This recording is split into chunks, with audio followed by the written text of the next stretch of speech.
capital in this country.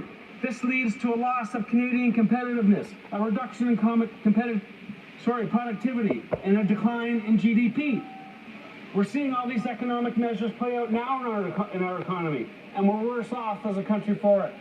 The Green Slush Fund is not responsible for all that, Madam Speaker, but the Green Slush Fund and its grant allocation principles are emblematic of the attitudes and principles of the Liberal government for the last 9 years. Good money put towards programs with admirable goals, yes, but lacking in the financial know-how and financial management expertise to succeed.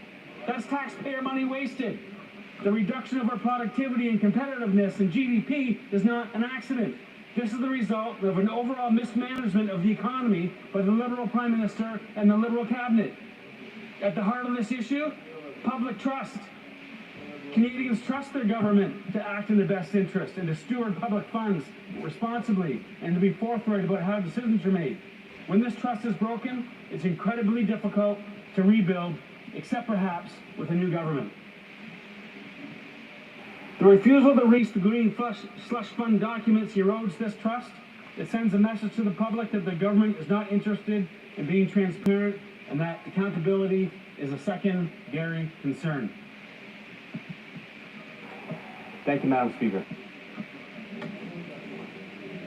Questions and comments. Questions et commentaires. The honourable member for South Shore St. Margaret's. Thank you, Madam Speaker, and I enjoyed that insightful speech by the member for St. Paul's, and I know, given his extensive business career and his knowledge and study of this subject, he would be aware that the chair of the fund, the Green Slush Fund, Annette Besharon, said when asked about all the money that went to their own companies, that this is what entrepreneurs do. Now, do you believe these 9 directors named as conflicts of interest by the Auditor General 186 times represent 82% of the green technology space? Was that coincidence? Do they represent it? Or did they get an oversized chunk of that money because of their insider status? The honourable member Toronto St. Paul's. Thank you for the question from my honourable colleague. The 186 companies would not represent 82% of the green technology space in Canada. We've got a very large green technology space in this country from coast to coast, and it would be much more than 186. So no, they did receive an outsized funding amount, 82% of that fund, to those 186 companies. Questions and comments. The honourable member for Aurora, Oak Ridges, Richmond Hill. Thank you, Madam Speaker. And just a couple of questions. The member opposite, many members opposite, have continually referred to the chair and board of FTTC as Liberal insiders. I'm just wondering if the member opposite knows anything about Annette Besharon, the chair, the past chair, and the fact that she had actually been advisor to Harper, to Flaherty, and to others in the Conservative Party, as well as being a major donor to the Conservative Party. And if that's not a friend to the Conservatives, then I'm wondering who he considers to be a friend to the Conservatives. Thank you, Madam Speaker. Honourable member Toronto St. Paul's. Thank you for the question. The fact of the matter here is that the malfeasance in this fund started well after the Conservative Party left power. So whether or not the chair was friendly or not friendly at that time to the Harper government, Mr. Speaker, it's immaterial. What matters here is that there was money misappropriated, money misallocated, not to the strongest projects that were out there, and now we're trying to get to the bottom of it, but we're being stymied. Parliament is being stymied. We are not being stymied. We're being stymied as a group, as an institution, from getting to the bottom by the prevention of the release of this documentation. The honourable member from Hamilton Centre has a brief question for a brief answer. I've asked every Conservative in the House. Who stymies? Who's the stymier? Who are the stymiers in chief in this entire circus show that is this filibuster on a motion that they put forward and yet refuse to put forward? Thank you very much. The honourable member from Toronto St. Paul. Thank you for the question. It's an important question because here we are in Parliament asking for documentation, which is our privilege, It's not being produced. This can be over, as I've said before, in 35 seconds by producing the documentation. So, Mr. Speaker, that's all we need to happen here is for the will of Parliament to be honored.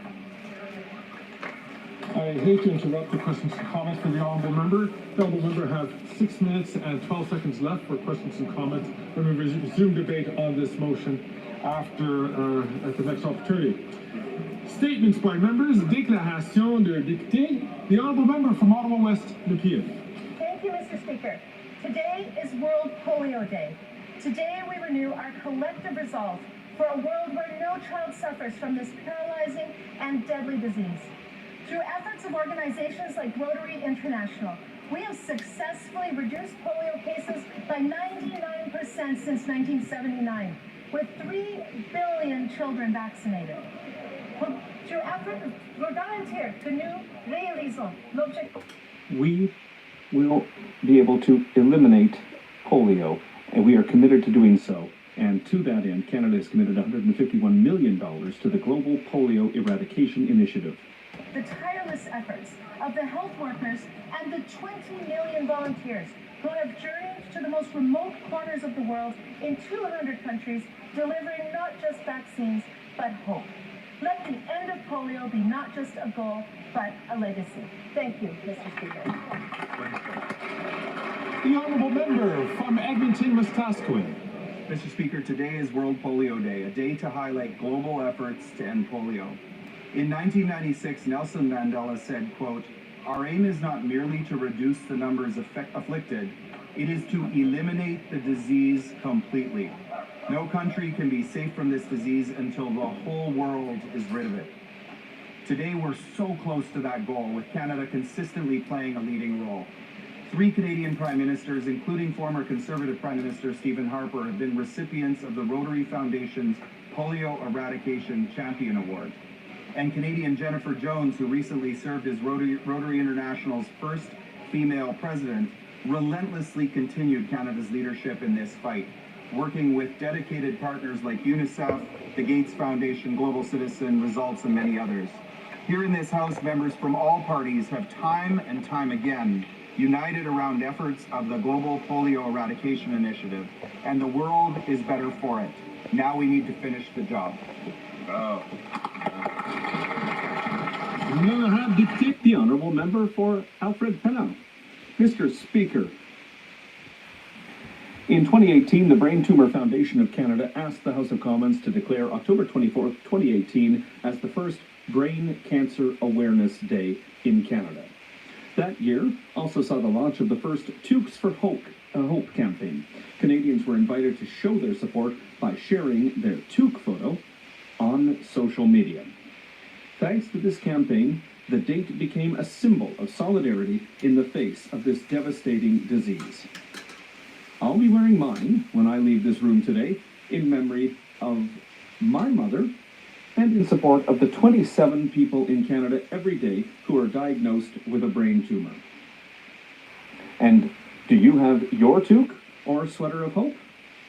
Thank you to the Brain Tumor Foundation of Canada for its tireless work that makes a real difference. And thank you to everyone who will be wearing their toques today. The honourable member for Pierre Boucher, Les Patriotes Verchères. I rise in the House today to highlight the 40th annual Salon des Métiers d'Art de Boucherville, which is taking place November 1st to 3rd, 2024. Except for 2 years where it took a break during the pandemic, this event has happened every year since the first time in 1982, and it's a success. Every time, thousands of visitors come in and find unique and original products for their Christmas gifts or for themselves. This success is due in large part to the passionate, devoted president who has been at the head for 30 years, and I congratulate René Lavoie for that work. I also want to thank the contribution of the members of the committee who support that work: Céline Lozeau, Suzanne Heinzen, Isabelle Ross, and Nathalie Métivier. Thank you for promoting the talent of artists from Quebec. Thank you for giving them this chance to shine.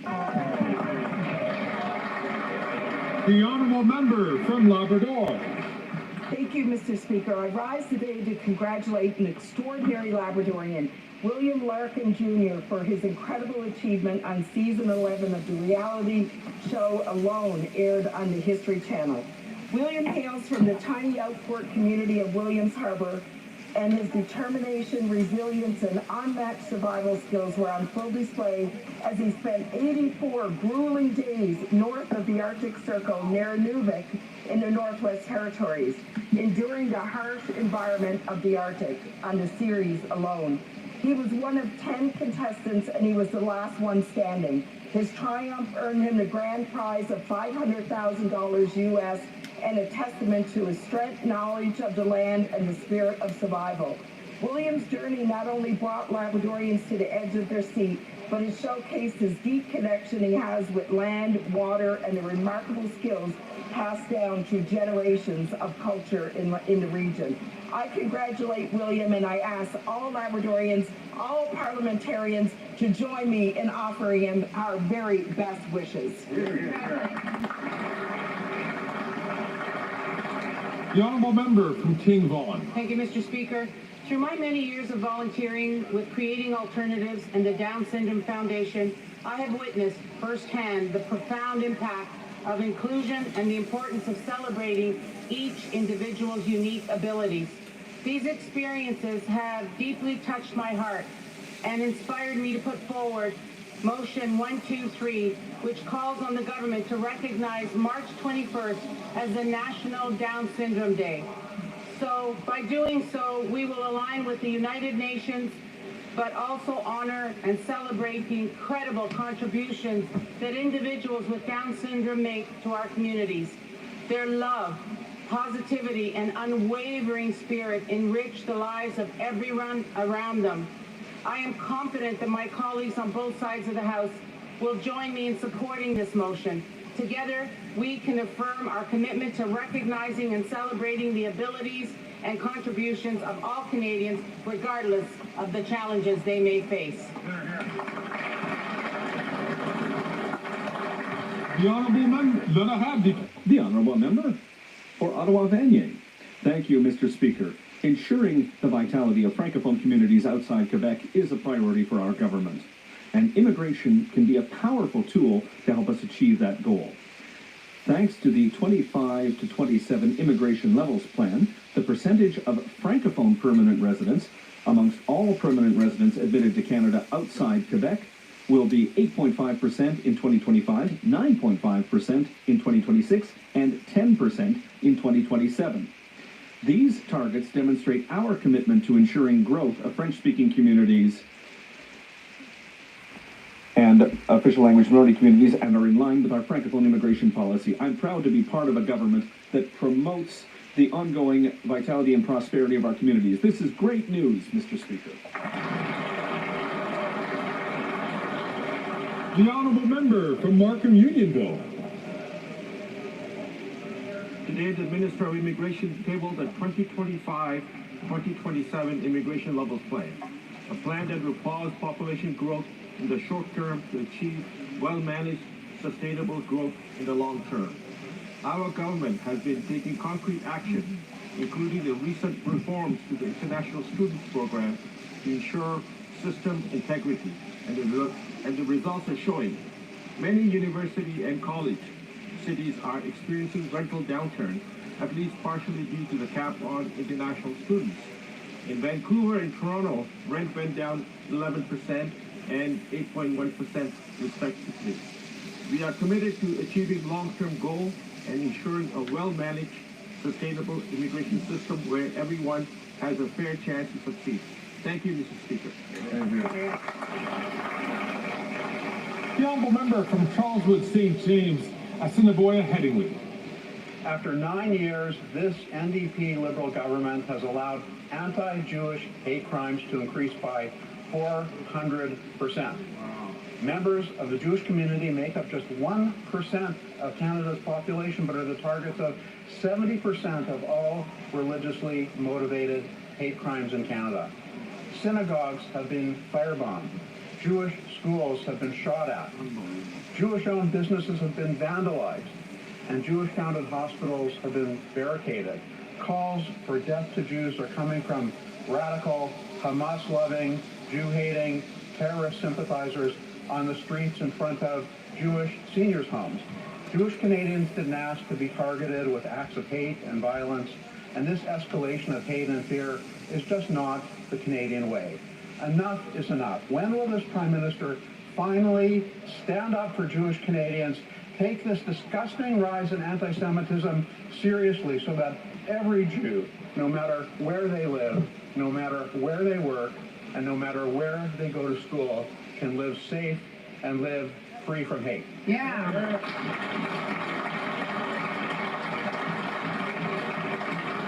The honourable member from Mississauga, Aaron Mills. Mr. Speaker, I am astonished by the blatant disregard of the Leader of the Opposition has shown for the well-being of Canadians. His willful ignorance of critical security threats facing our nation is deeply concerning. Recently, RCMP's investigations have shown alarming evidence of agents from the government of India engaging in serious criminal activity in Canada, including homicide, extortion, and threats to the South Asian community.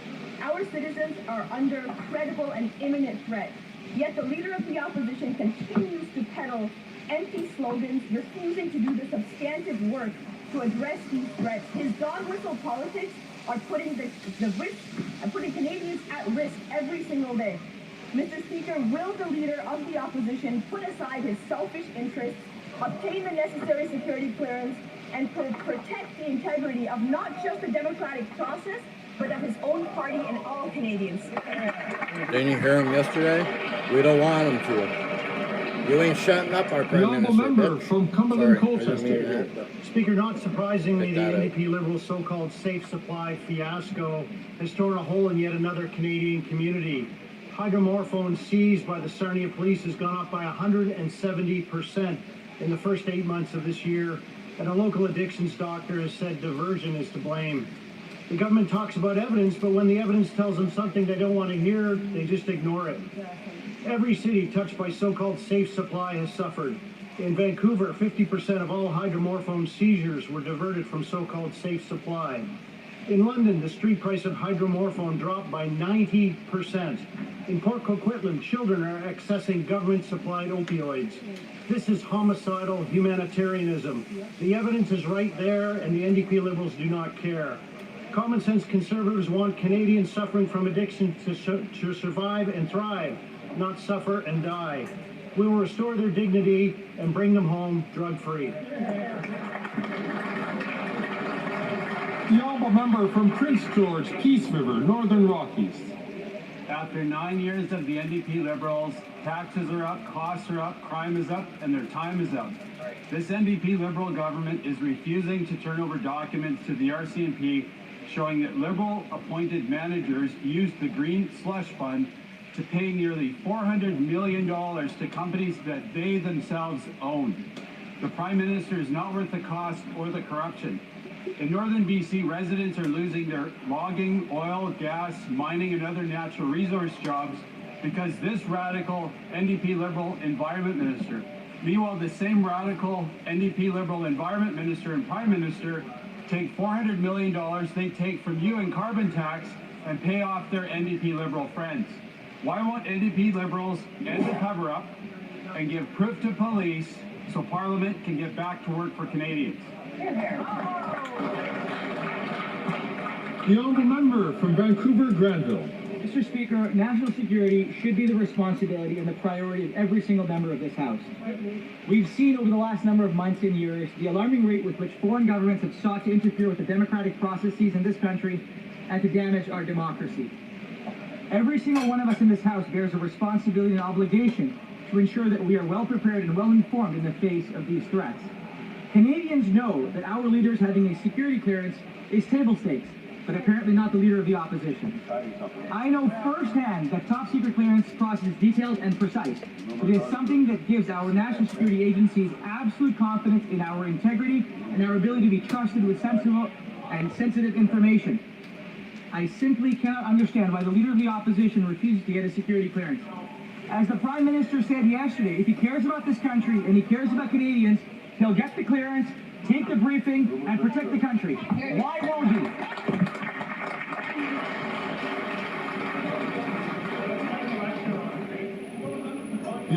member from Edmonton Strathcona. Mr. Speaker, at this very moment, there are thousands of workers rallying for respect and for their collective bargaining rights at the legislature in Alberta.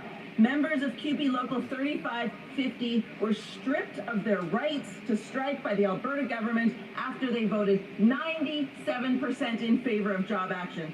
Education assistants, administrative staff, librarians, and student support staff are the backbone of our education system. They make our schools run, they support our teachers, and most importantly, they help our children. But they are not being treated with the respect they deserve. These workers, mostly women, 94% of Local 3550's members are women, work difficult, stressful jobs while making poverty wages. Now their most basic rights are being denied.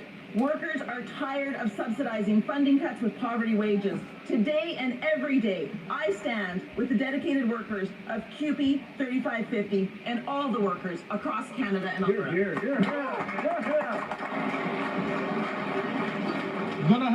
The Honourable Member for Rimouski, Négette, Témiscouata, Les Basques. Mr. Speaker, today I would like to mark the 50th anniversary of the founding of the École de Technologie Supérieure, which was founded in Montreal in 1974. Over the years, it has become a major success, graduating 25% of all of Quebec's engineers, ranking first in Quebec for the number of undergraduate engineering graduates. It's a member of the University of Quebec network, and today ETS has more than 11,000 students, 290 professors, and 77 research chairs, groups, and units.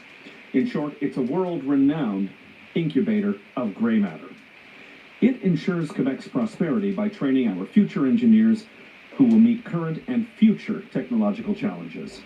It continues to grow, and the years to come promise to be even more successful for Quebec engineering. Imagine what's coming next. Long live the École de Technologie Supérieure, and happy 50th anniversary. The Honourable Member from Stormont, Dundas, South Glengarry. After 9 years of the NDP Liberals, even Liberal MPs now acknowledge that the Prime Minister is not worth the cost, the crime, the corruption, and now the chaos. Instead of trying to fix their mess of doubling housing costs or the record number of food bank visits, Liberal MPs are in full panic mode trying to save their own jobs.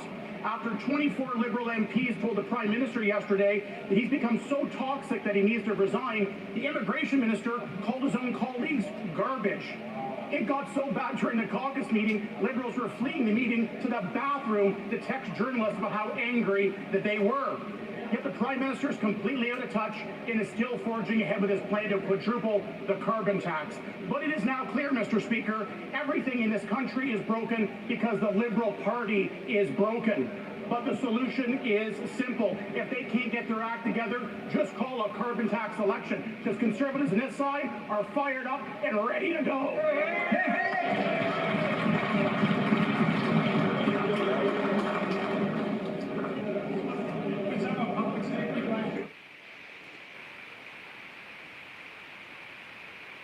The Honourable Member from Pickering, Uxbridge. Speaker, Canadians want to know why the Leader of the Opposition won't get his security clearance. Why doesn't he want to learn about ways that the governments like India work to disrupt our institutions? And it can't be those weak excuses that he will be muzzled, because every other leader in this House has received their clearance and has not been prevented from speaking on the matter at hand, Mr. Speaker. The Leader of the Opposition has a choice. He can get the clearance, he can take the briefings, and he can protect the country. Or will he turn a blind eye to the actions of governments like India and who try to undermine our democracy? Will he stand up for Canadians, or will he stand with governments like India? Mr. Speaker, the Leader of the Opposition has a choice. Party over country, Canadians want to know.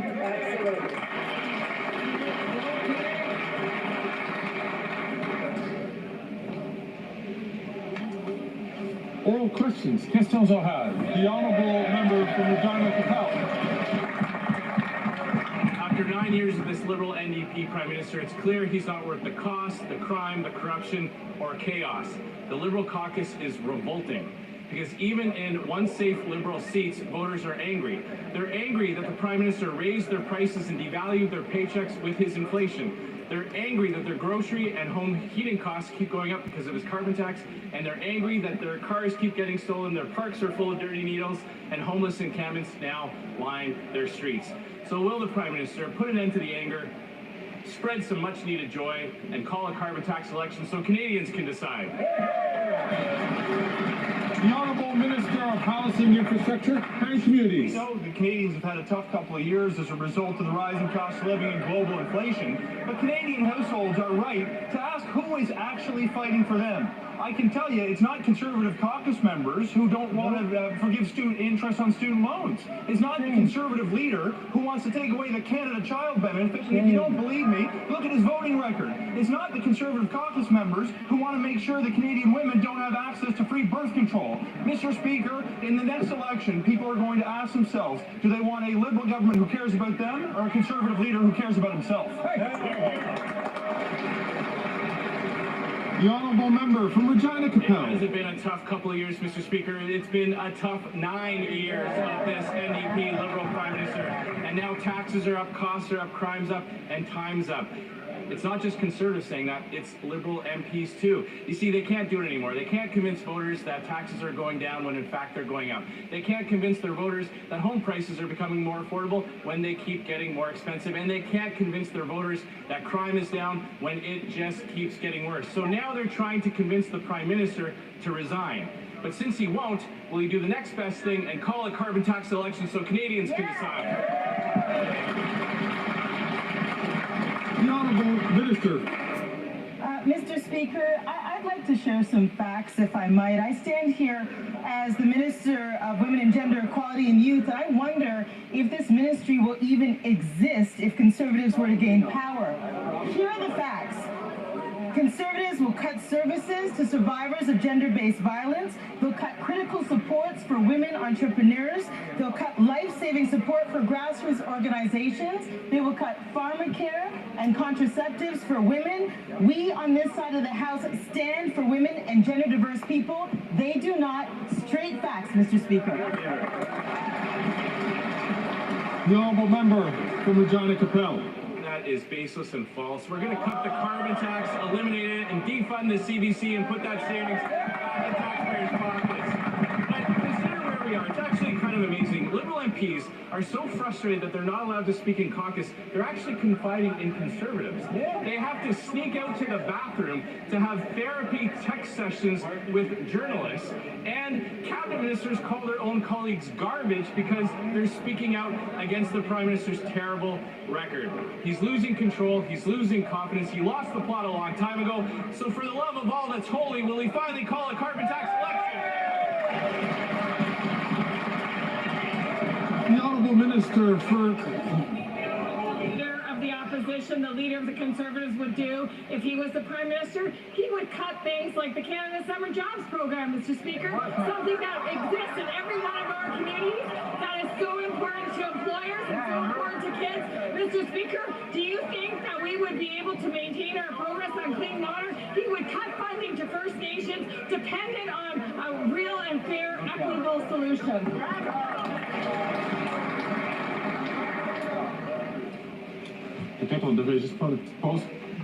Perhaps we'll take just a quick second so that people can reflect on the fact that you must not take the floor if you have not been recognized by the Speaker.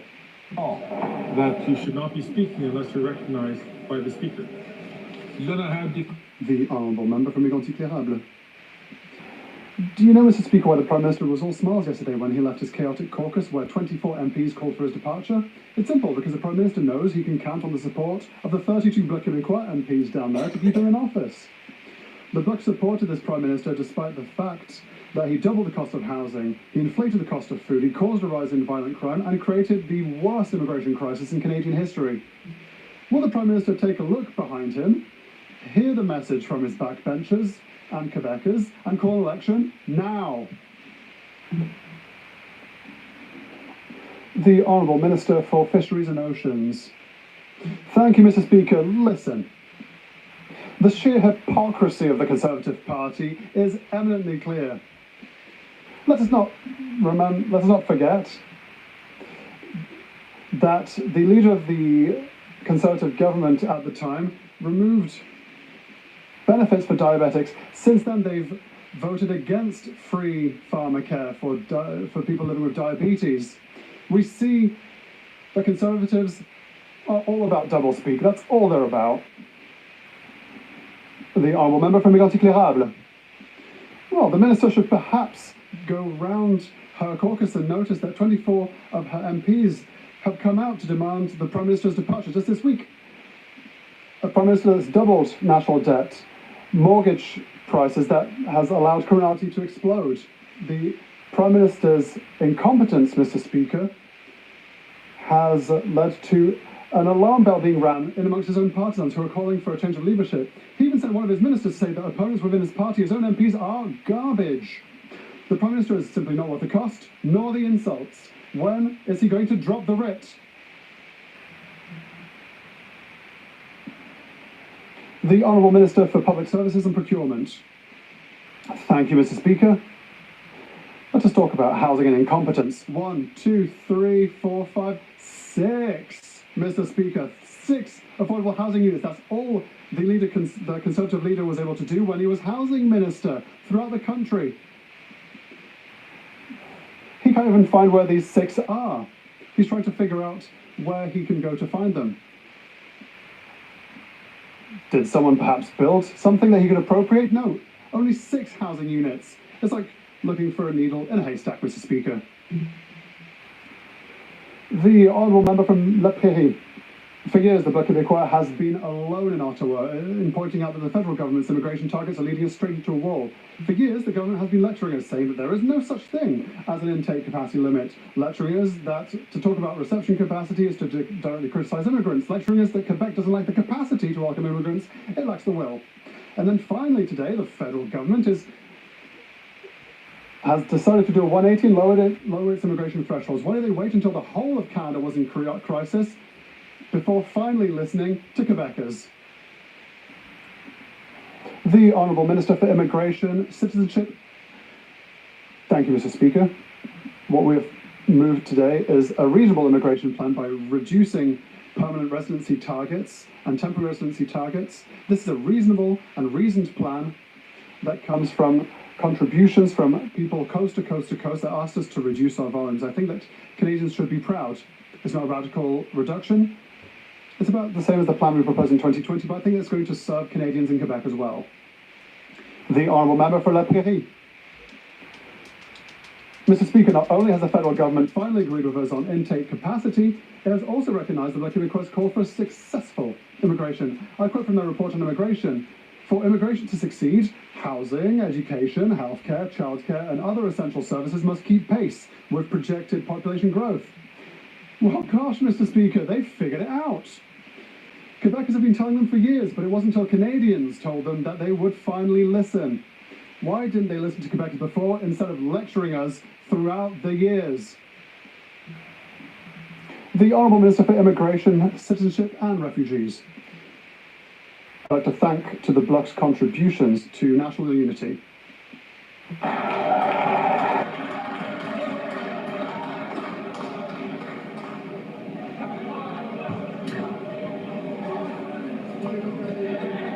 The Honourable Member from Edmonton Strathcona. Mr. Speaker, abortion is health care, but under this Liberal government, so many Canadians still don't have access to reproductive health care. And for those who live outside of larger urban centres, it's almost impossible. You know, the anti-choice Conservatives would only make this worse. The Trump-like leader and his extremist cabinet has voted 5 times against to restrict abortions. And while the Prime Minister talks a good game, he hasn't done enough to ensure that Canadians get the care that they deserve. Why hasn't the government taken access to reproductive health care seriously? The Honourable Minister for Women and Gender Equality. Mr. Speaker, I thank the member for her advocacy, but the right to an abortion and access to it go hand in hand.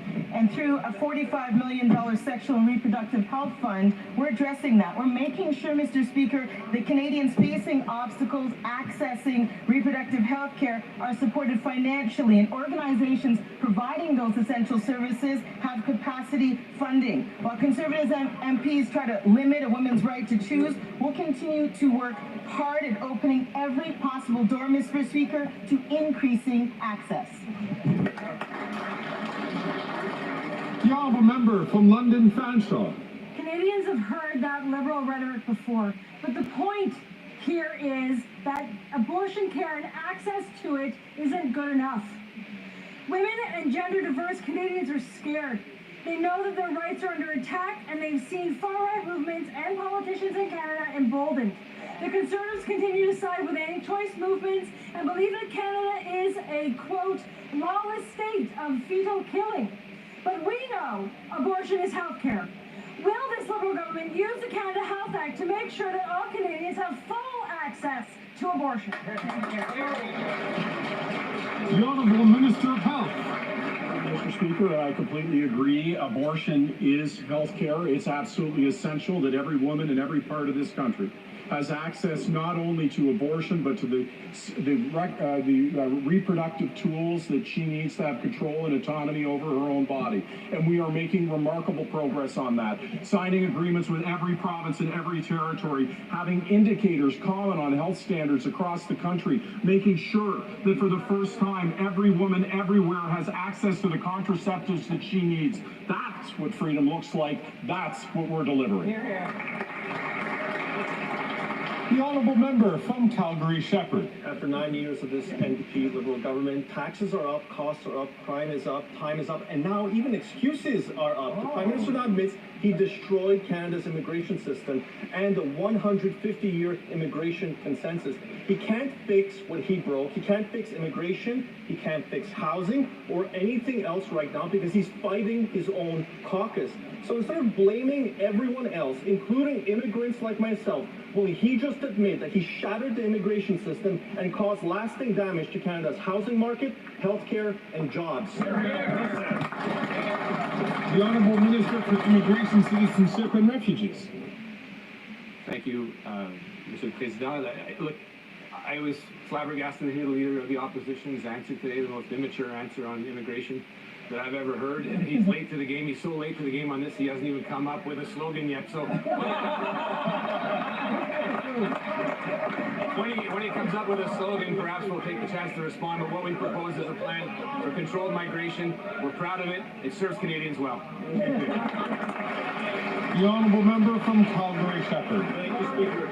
It's rich coming from that particular minister who called 24 Liberal MPs garbage because they're looking after their own careers and worried they're not going to make it. They're not going to be here after the next election because their own constituents are going to send them to the unemployment line. Now, this Prime Minister is reckless, and he even said it himself.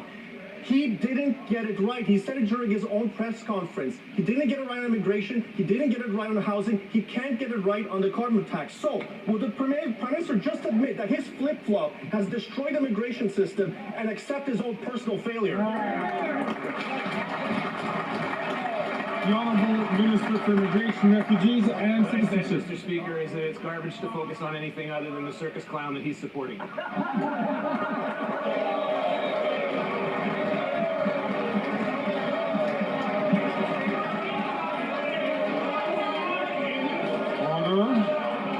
Order. I'm going to invite the Honourable Minister to please withdraw that comment that was unparliamentary towards another member of Parliament. Mr. Speaker, I withdraw the comment. Thank you. The Honourable Member from Oxford. After 9 years of the NDP Liberals, taxes are up, costs are up, crime is up, and chaos in our immigration system is also up. The Liberal NDP government has broken our world-class immigration system with their reckless policies. And today's immigration flip-flop is a massive admission of their own failures. The Prime Minister said that he didn't get the balance quite right. And that is clearly obvious with the state of our country today. So will the Prime Minister admit that he broke Canada's consensus on immigration and call a carbon tax election now? The Honourable Minister for Immigration, Refugees and Citizenship. Put forward a plan instead of slogans. I haven't even heard the slogan on this because he's been so delinquent on coming up with any valid points to be made on the immigration system, consensus of which is challenged. Let's hear him. Let's hear his plan. Let's even start hearing the slogan because we haven't heard it yet. The Honourable Member from Oxford. Mr. Speaker, they're trying to be firefighters when they're the ones that are causing the fires in the first place. We have a consensus on immigration in this country, and this incompetent Prime Minister broke it. They ignored warnings from their own officials. They dropped police clearance certificates from their own background checks for temporary residents. They even told their own officials to skip vetting for temporary foreign workers. So there is no doubt that after 9 years, they have broken the consensus on immigration. Will they call a carbon tax election now so common sense Conservatives could clean up their mess? The Honourable Minister for Immigration, Refugees and Citizenship. Mr. Speaker, if the member opposite thinks that security certificates from the Modi government are reliable, he needs a little clearance too and talk to his leader, who should probably get a better briefing on the national security of this country. Get the clearance, get the briefing, stop being a baby, and be responsible.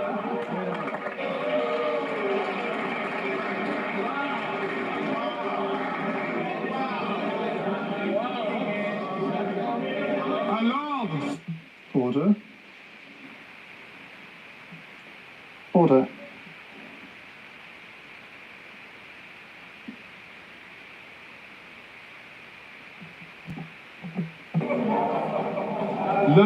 The Honourable Member for Bellechasse, Lizette-Lévy. Mr. Speaker, there's chaos in immigration.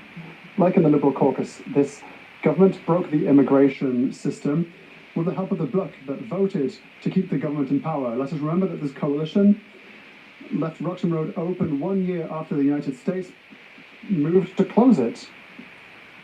To govern well is to forecast well. Our government will bring back coherence, planification, and a common sense Prime Minister. We want elections right now, Mr. Speaker. The Honourable Minister for Citizenship, Immigration and Refugees. Mr. Speaker, it's been full incoherence from the Leader of the Opposition, in fact. I'd like to hear what the member has to say on her Francophone strategy outside of Quebec, because finally we've reached our target of 6% of Francophone permanent residents outside of Quebec will hit 10%. It'll be the first time in our history. They should be proud of it. They should support us on this matter.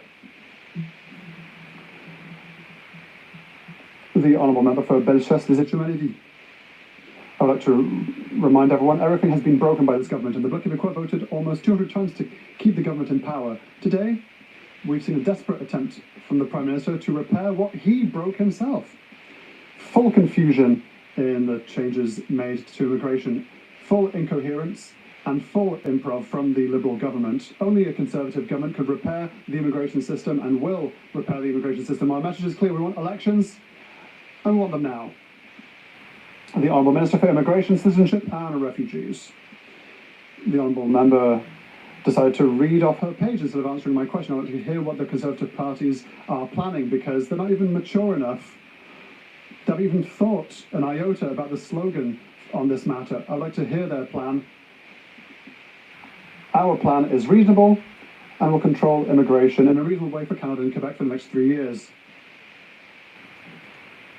The Honourable Member for Lac-Saint-Jean.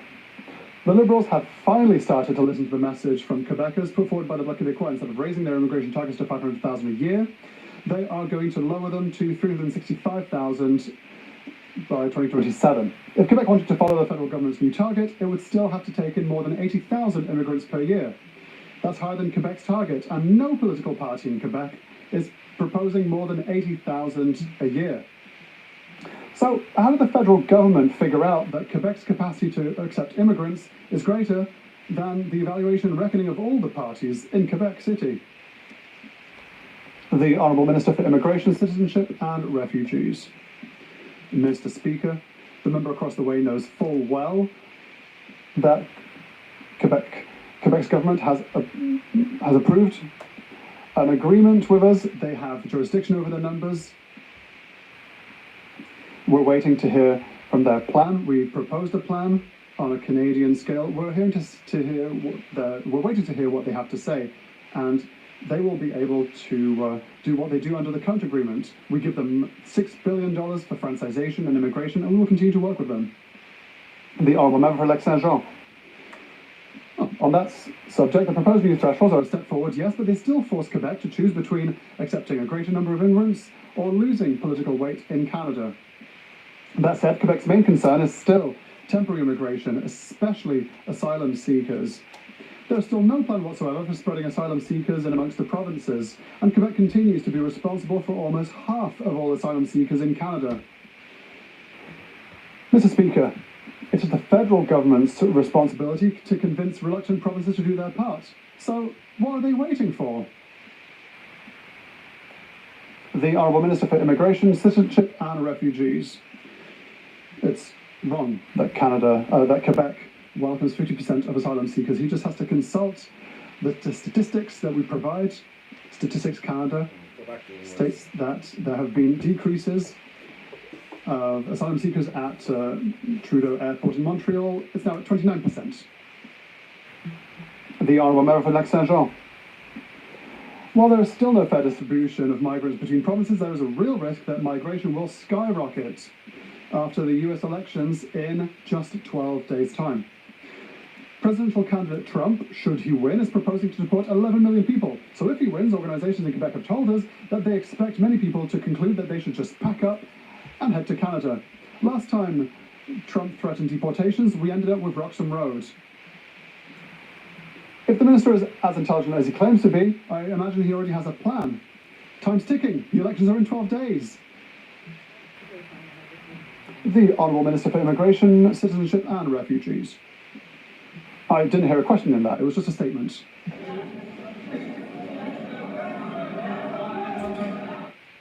The Honourable Member from Thornhill. The former immigration minister and the MP from Central Nova oversaw population growth in this country of 200% over the past several years. He lost track of the people that he let in. Worse, he saw international students living in homeless shelters or with 14 roommates in a basement, all while he ignored his department's advice on it was too much and too fast. Watching the impact of these failed policies on housing, the Prime Minister said, "That's my guy for housing." Why did the Prime Minister promote this guy instead of firing him?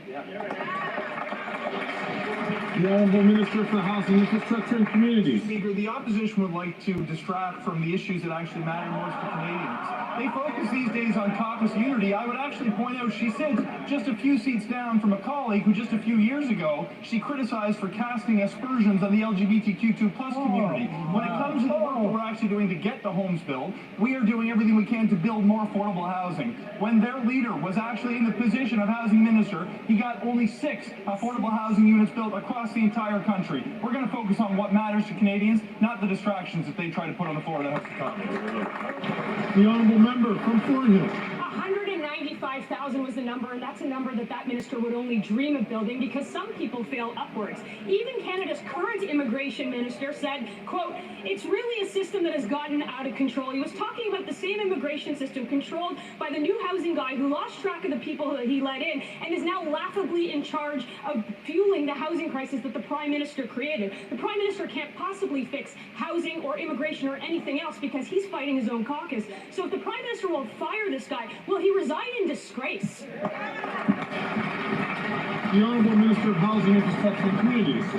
Mr. Speaker, my feelings. Look, they're going to be disappointed to know that I spend no time or energy thinking about the insults they hurl at me. What concerns me is the insults that they hurl at Canadians. But I do have news for the Honourable Member, because she stated a fact that needs to be dispelled. 6 is the number of affordable housing units that the government helped build. They're trying to take credit for the number of homes that Canadians built. But Mr. Speaker, here's the kicker, and I've got news. That number, if we accept it as the right metric, is the worst record of any housing minister in the last 10 years. If they want a prize for their leader's efforts, it's the prize for biggest loser.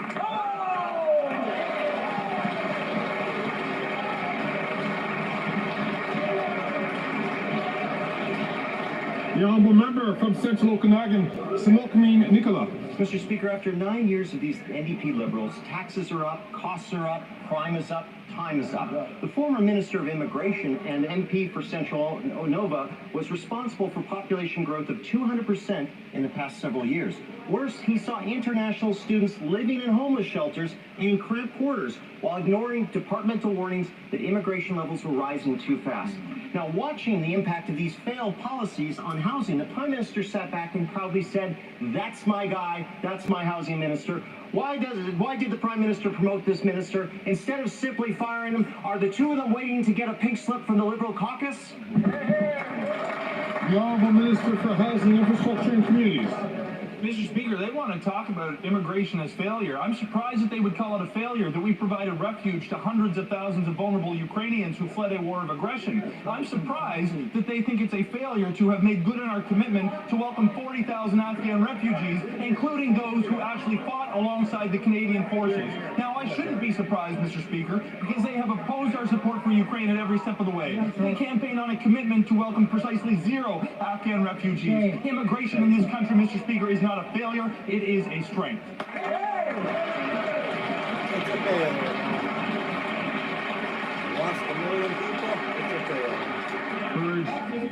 I'm going to encourage all members, please, not to speak out of turn when they are not recognized by the chair. The Honourable Member from Port Moody, Coquitlam. 10 million Canadians won't have a family doctor by the end of the decade. With an aging population, this is unacceptable. The Liberals have been dragging their feet for years on health care, while the Conservatives' answer is to make people pay for that care. Despite the Liberals' announcements, the pan-Canadian licensure for doctors is still not a reality, which would get more people connected with a doctor. Why are the Liberals dragging their feet on this simple health solution? The Honourable Minister of Health. Thank you, Mr. Speaker. And I would say to the Honourable Member, that was an absolutely critical point of conversation at the last Health Ministers meeting, where we've committed to doing that. In fact, you take a look at what was done in the Atlantic provinces, we're moving forward with exactly that. And the agreements that we've signed with every province, every territory, $200 billion. Just today, we got baseline data that shows on surgical wait times and on making sure that the number of surgeries are provided, that we're back ahead of where we were prior to the pandemic. That on doctors and nurses, there are more doctors and nurses in virtually every province and every territory. We're making important progress. The Honourable Member from Victoria. While Canadians are worried about massive flooding and wildfires, Conservatives are rubbing elbows with the same CEOs who are fueling the climate crisis. The Conservative leader spent a night schmoozing with these executives at his $1,600 a plate fundraiser. He's not listening to hardworking Canadians. But the Liberals are no better. They met with oil and gas lobbyists 5 times a day. Canadians should come first, not CEOs. So why are the Liberals ripping a page from the Conservative playbook and putting CEOs ahead of people? The Honourable Minister for the Environment and Climate Change. Well, thank you, Mr. Speaker. And as opposed to the Conservative leader, I can assure the member opposite that no oil lobbyists have organized fundraisers for me. But I would like to quote her colleague from her own party, Madam Speaker, the member for Rosemont-la-Petite-Patrie, who said, as a New Democrat, as a progressive, as an environmentalist, we're in favor of putting a price on pollution, Mr. Speaker. Well, it would look like that under pressure from the Conservative, the NDP are no longer conservative, no longer progressive, no longer environmentalist, Mr. Speaker. The Honourable Member from Scarborough Centre.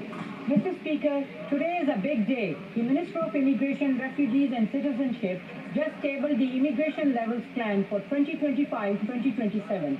This is a comprehensive plan that will align the number of newcomers to the supports available in the country, as immigration is essential to Canada from an economic, social and cultural perspective. A well-managed, robust immigration system is vital. Could the Minister of Immigration, Refugees and Citizenship provide an update on our government's efforts towards ensuring a sustainable immigration system where everyone has a fair chance to succeed? The Honourable Minister for Immigration, Refugees and Citizenship. Thank you, Mr. Speaker. I want to personally thank the member for her contribution on this matter. She knows well as on this side of the House how important immigration is to this country, its past and its future. We need a manageable system that is controllable. This is what we are doing today with the Levels Plan. The reductions that we have proposed alleviate the impacts on infrastructure and housing. It's something that Canadians can be immensely proud of, and we should be very proud of the immigrants that continue to build this country and make it better than what it is today. Thank you. The Honourable Member from Kildone and St. Paul. After 9 years of NDP Liberals, violent crime is up and police have had enough, Mr. Speaker. Frontline officers in Toronto, York, Vancouver, Surrey are all slamming the Prime Minister for his self-congratulatory social media campaign where he promoted his failed handgun policy that has done nothing to stop violent gun crime, which is up, in fact, by 116% since the Liberals took power 9 years ago. When is the Prime Minister going to stop patting himself on the back for his failures and start listening to police? The Honourable Minister for Public Safety. Mr. Speaker, one important difference between our government and the Conservative Party is we don't believe assault-style military firearms have their place on Canadian streets. We have made those firearms, Mr. Speaker, illegal. We're taking steps to compensate law-abiding gun owners that purchase these rifles, particularly so we can remove them from the streets. That's something that police officers in my conversations have been very supportive of, and they're very worried, Mr. Speaker, that the Conservative Party have plans to, in fact, evacuate all those important measures. That's not in the interest of public safety. That's right. The Honourable Member from Kildone and St. Paul. You know, Mr. Speaker, I'm going to let the police association speak for themselves. To that Liberal minister and to this Liberal Prime Minister from Surrey, BC, quote, the federal handgun freeze fails to address the real issue, which is the surge of illegal firearms coming across our border, ending up in the hands of violent criminals. From Vancouver, BC, quote, stopping legal sales won't stop criminals from getting guns illegally. You're only restricting law-abiding citizens while doing little to address actual gun violence. When is the Prime Minister going to stop working against police, stop going after law-abiding citizens, and start going after the real problem, criminals? The Honourable Minister for Public Safety. Mr. Speaker, I was surprised that our colleague raised the issue of border security. Our government, unlike the Conservative government previously, has invested precisely so the Canadian Border Services Agency would be able to interdict these illegal firearms crossing our borders. Mr. Speaker, we work with the RCMP, their policing partners, and Border Services. The Conservatives cut the funding to these agencies, laid off hundreds of Border Services agents, and had in fact plans to cut another 800. The good news, Mr. Speaker, is they lost the 2015 election. We reinvested in those important priorities for Canadians, and will continue to do so. The Honourable Member from Durham. Mr. Speaker, after 9 years of NDP Liberals, crime is up because the Prime Minister's policies are failing. The Toronto Police Association says that violent crime is up 78% since these Liberals came into power. Shootings are up 45% since last year. Gun-related homicides up 62% since last year. So when will the Prime Minister start listening to police associations across Canada and admit he's adding to the crime wave, not fighting it? The Honourable Minister of Justice and Secretary General. Mr. Speaker, I appreciate that member's contributions to the House. I just don't appreciate the hypocrisy. What I would say is that assault-style rifles aren't used for hunting deer. That's why we're taking them out of circulation. What I would also say with respect to guns and gangs is that if you don't want guns in our society, then you need to regulate the border. That's why we've invested over $390 million into the CBSA. Exact money amounts that were cut by that party. He wasn't there yet, so I can't fault him in particular, but I will fault his party for not doing anything to keep our border safe and to keep guns out of our country. The Honourable Member from Durham. Mr. Speaker, the Liberal Minister of Justice continues to reveal just how out of touch this government is. And we have real-time evidence of it. Just less than 3 hours ago, there was a shooting in Toronto near Shepherd and Yonge, not far actually from the Minister of Justice's riding. And in that situation, a person is now lying in the hospital in life-threatening condition. So when will this government actually take responsibility for the crime that it's causing and listen to the police? That's right. Good question. The Honourable Minister for Justice and Attorney General. I can assure that member that I listen to the police all of the time. And you know what they tell me? They tell me that when you take guns out of circulation, what you do is you help on things like gender-based violence and domestic violence that occurs because women are getting killed because guns are in the homes. When you pass a bill like C-21, you disable that from happening because you ensure that you're keeping women in this country safe. That is a priority, or should be a priority, for this entire parliament. It's just really shocking that that member doesn't get it. The Honourable Member for Drummond.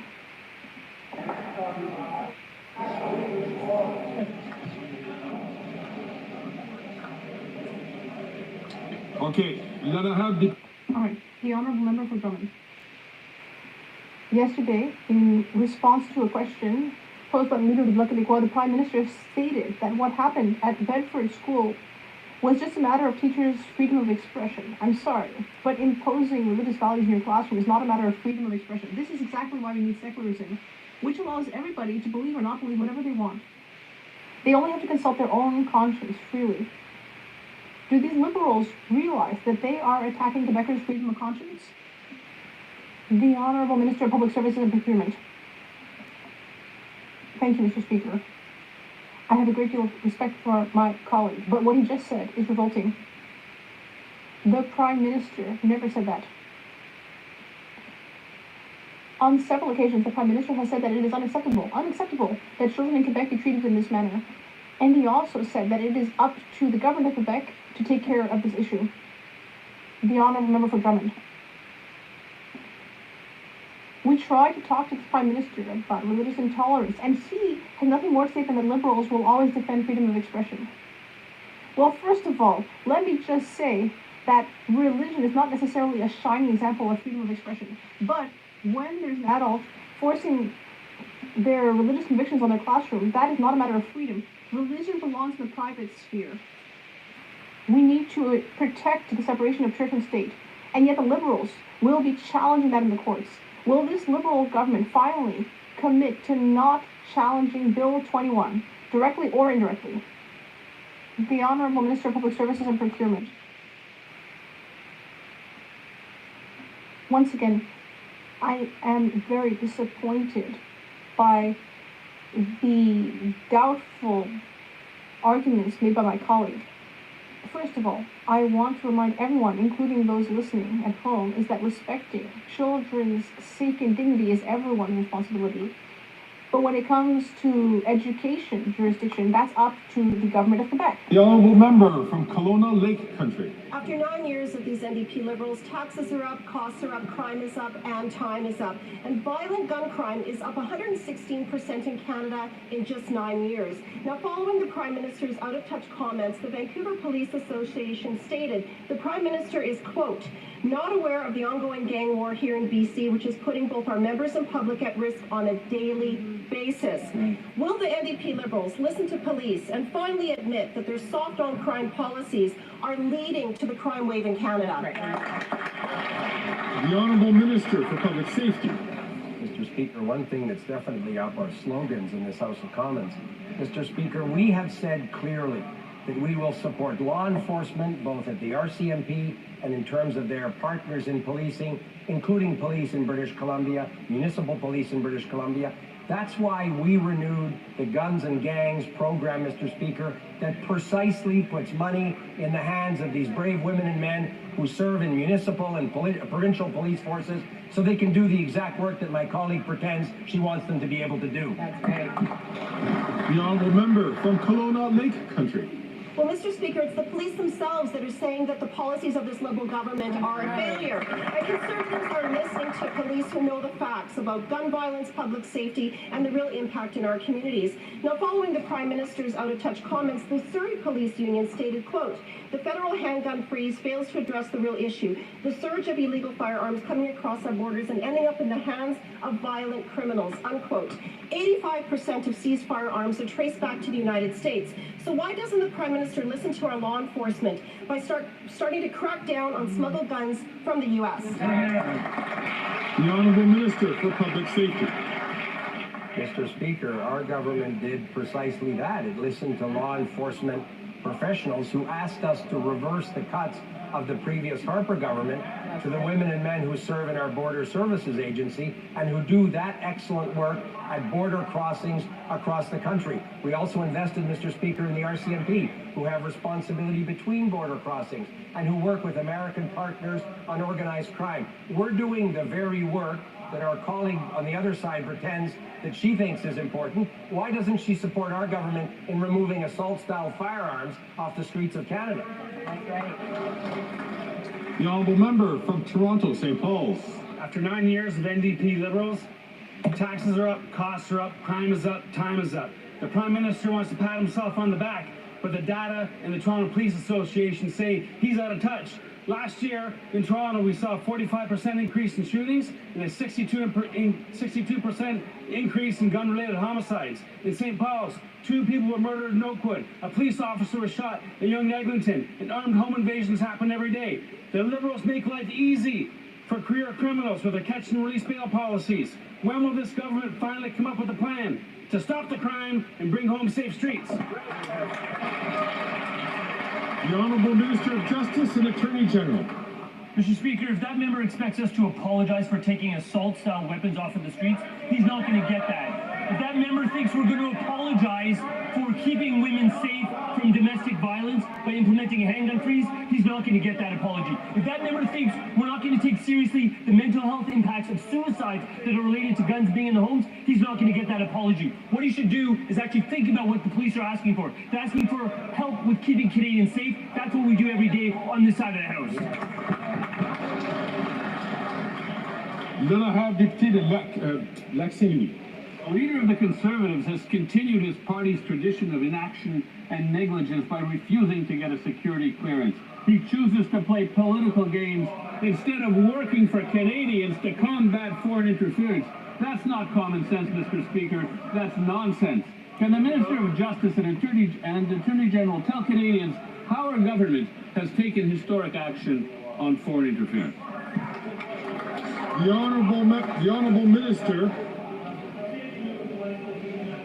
One moment, please. The Honourable Minister for Justice and Attorney General. I thank the member from Lac St. Louis for that important question. The Conservative leader continues to ignore national security. Instead of protecting Canadians, he prioritizes his partisan interests. This is not serious leadership, Mr. Speaker. I'll explain it in 3-word slogans just so that the Conservative leader gets it. It's time to get the clearance, take the briefing, protect the country. It's that simple.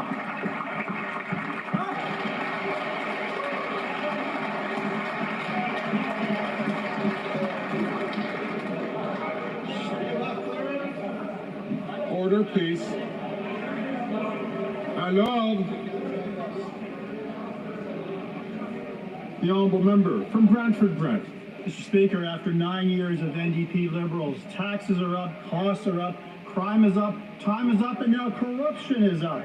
GC Strategies, a 2-person company working from their basement, started scooping up government contracts like candy just weeks after the Prime Minister took office. $20 million for doing nothing on the failed Arrive scam, $100 million in total in government contracts. If that doesn't scream corruption, I don't know what does.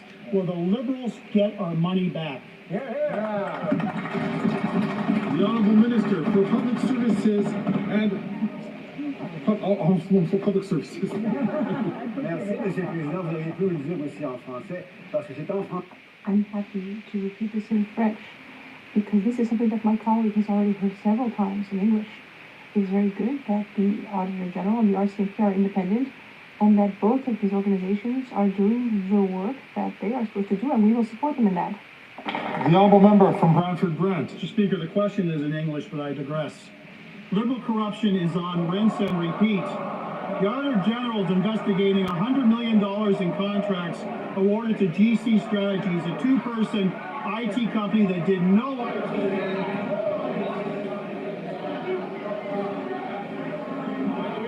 Order.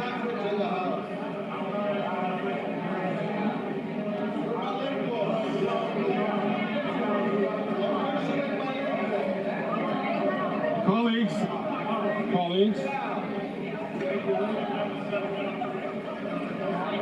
Order, please.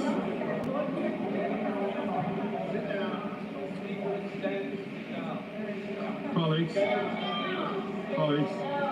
it's very important for us to, I'm going to ask the honourable member to start his question again from the top, but,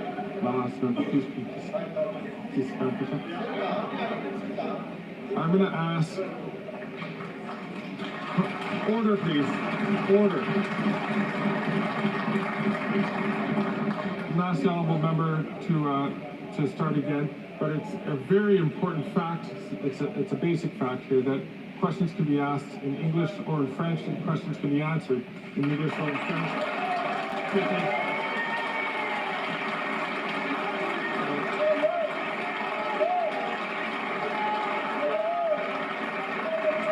I'm going to ask the honourable member to start from the top, please. Corruption is on rinse and repeat.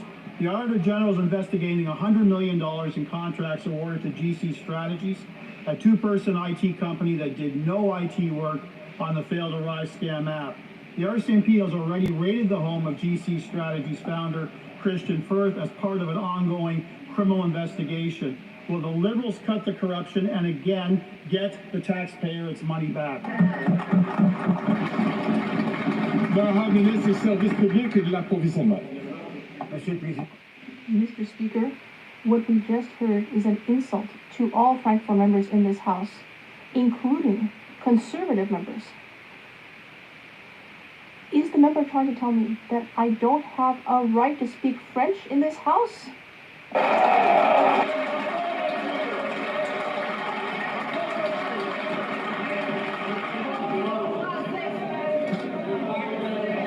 Alors, s'il vous plaît. Order! Order! The honourable member from St. Albert, Edmonton. And the honourable member from Alfred Pellat. Order! L'honorable député de Lévis-Lotbinière. The honourable member for Lévis-Lotbinière. Thank you, Mr. Speaker. Well, the Liberals are continuing to obstruct justice by refusing to produce unredacted documents. Meanwhile, the Liberals were caught red-handed giving a $20 million contract for the development of ArriveCAN to the company GC Strategies, which only has 2 employees. That's a pretty darn high hourly rate. At a time when 2 million Canadians are lining up at food banks. Meanwhile, how many Liberal buddies have filled their pockets at the expense of Canadian families? Merci, Monsieur le Président. The Honourable Minister. Thank you, Mr. Speaker. I'd like to congratulate my colleague for asking his question in French, but he could have asked the question in English, because in this House, we are free to speak whichever official language we wish.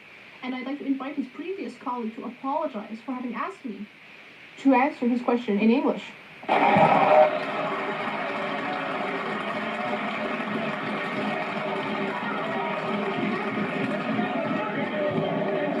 Alors, s'il vous plaît.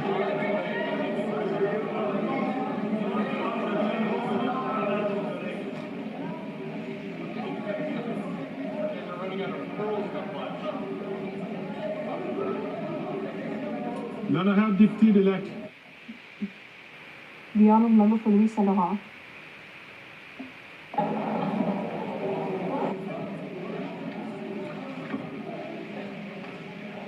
L'honorable député, the honourable member from Halifax West. Speaker, foreign interference is an issue that's detrimental to our national security and to the safety of Canadians. We now know that agents of the government of India have targeted Sikh and South Asian Canadians. National security experts, including 2 former directors of CSIS, have emphasized how important it is for all party leaders to get the security clearance to view and act on intelligence. Can the government House leader explain how crucial it is for party leaders to get the clearance to protect Canada's democratic institutions.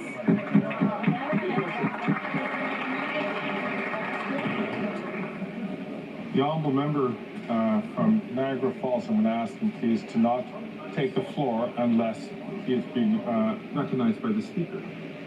The Honourable Leader of the Government in the House of Commons. Thank you, Mr. Speaker, and I'd like to thank my colleague from Halifax West for that important question. It's a question that's on the mind of many Canadians, is why won't the leader of the Conservative Party of Canada get his security clearance, Mr. Speaker? It's interesting to note that his Conservative members of Parliament would rather put our national security, our allies, our intelligence allyships, and quite frankly the lives of Canadians at risk, rather than have their leader get his security clearance. The question is why? What is he hiding and what is he trying to protect? Thank you, Mr. Speaker.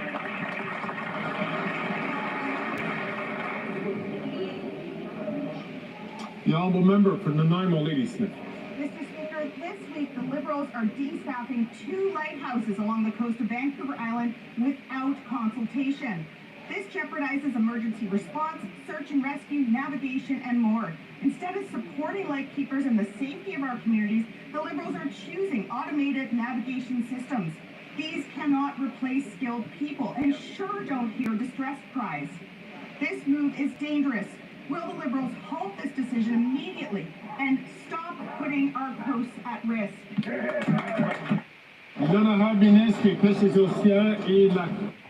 The Honourable Minister of Fisheries and Oceans. Thank you, Mr. Speaker. We are aware of the cultural and historic importance of these lighthouses. After a technical assessment carried out by the Coast Guard, it was determined that these lighthouses are no longer safe for staff. The safety and well-being of Coast Guard staff are our main priority. And I would like to reassure my colleague that navigational aids are functional to enable us to continue protecting sailors and coastal communities. The Honourable Member from Spadina, Fort York. Mr. Speaker, to the Minister of Immigration who intervened to stop a deportation order issued by his own department upheld by a federal court to protect a 5-time criminally convicted foreign national. Is it his latest scheme to protect the IRGC by allowing them to falsely claim the refugees? Global News reported that refugee privacy is being exploited to hide behind closed-door proceedings. Why is his government continuing to make a mockery of Canada's legal and immigration systems? Mr. Speaker, is he the Minister of IRCC or the Minister for the IRGC? Oh, yeah.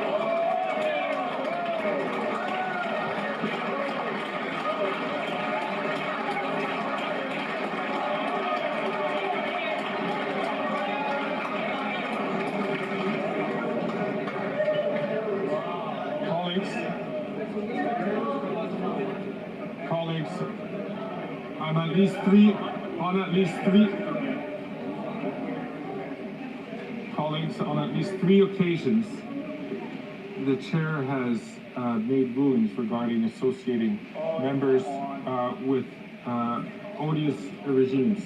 This has gone on all sides of the House, and now with an independent member. I'm going to ask the honourable member from Fort York, Spadina, Fort York, to withdraw those words of that last part of that question. The honourable member. Mr. Speaker, I withdraw. I thank the honourable member. The Honourable Minister for Public Safety. Mr. Speaker, our colleague Ray, our government has been very clear. The Iranian government is a state sponsor of terrorism. We have said that consistently. And Mr. Speaker, our government took the unprecedented step to list the IRGC as a terrorist entity under the Criminal Code of Canada. Mr. Speaker, our colleague understands very well that nobody in this House is going to discuss specific immigration cases, but he should have been happy that we listed that odious organization as a terrorist regime in Canada. That's right.